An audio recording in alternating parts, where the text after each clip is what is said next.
well. Yeah. Never mind.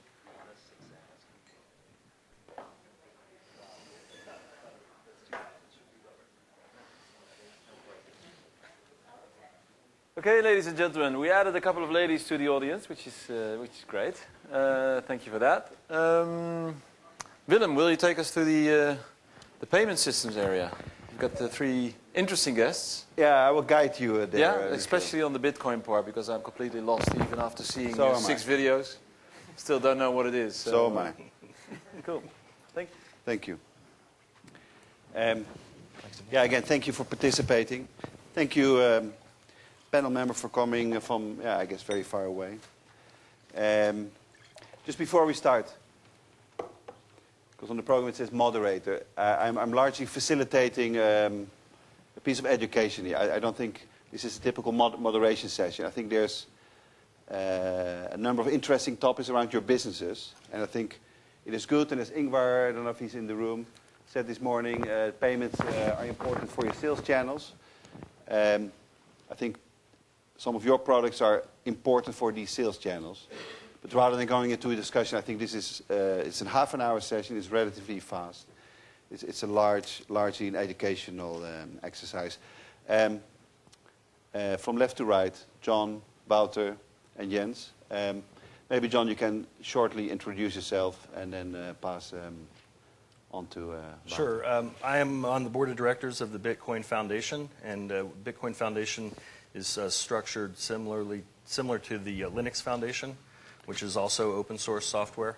So we have existed for about 9 months now, and the mission is to standardize and protect the protocol.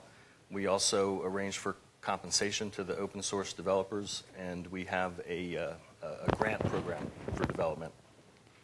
Thank you. Where were you originally from, John, by the way? San Francisco? San Francisco, yes. Yep. Great. Wouter. Yes, I'm VP Marketing Services with Skrill. Skrill, formerly known as Money Bookers, for some maybe still more known name. We operate a global online wallet. And we started back in 2001.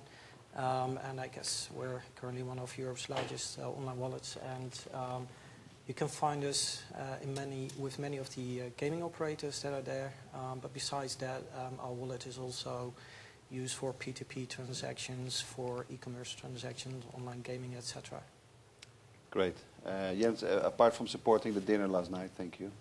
You came in all the way from Austria. Please introduce yourself. Sure. Yeah, my name is Jens. Represent Paysafecard.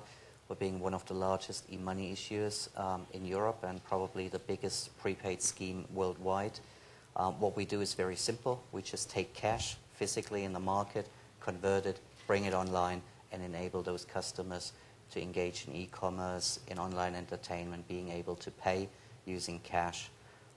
We've been doing this for the last 13 years. We work with many other payment partners together. We see ourselves as a great partner to operators, obviously, but also to other payment companies where we complement their payment strategy and payment mix. Great. Thank you for the introduction.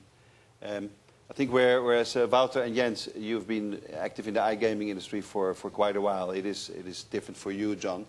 Maybe you can say something, as I think when I asked you in my first email Bitcoin for Dummies, I think I asked you.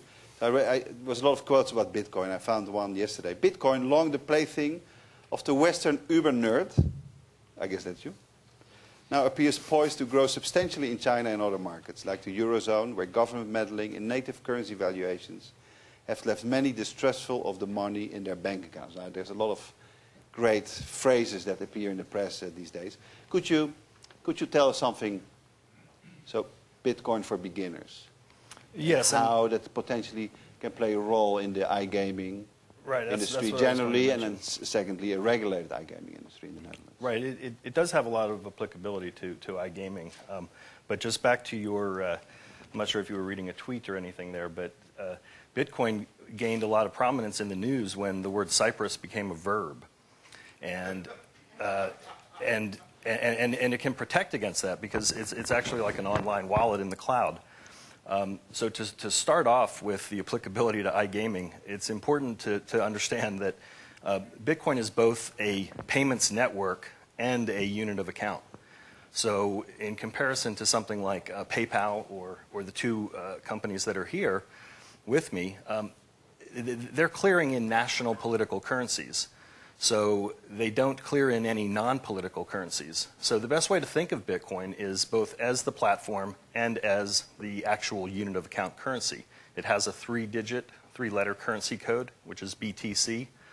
And it's that part that the gaming community really needs to focus on, because it actually operates as the ideal digital casino chip.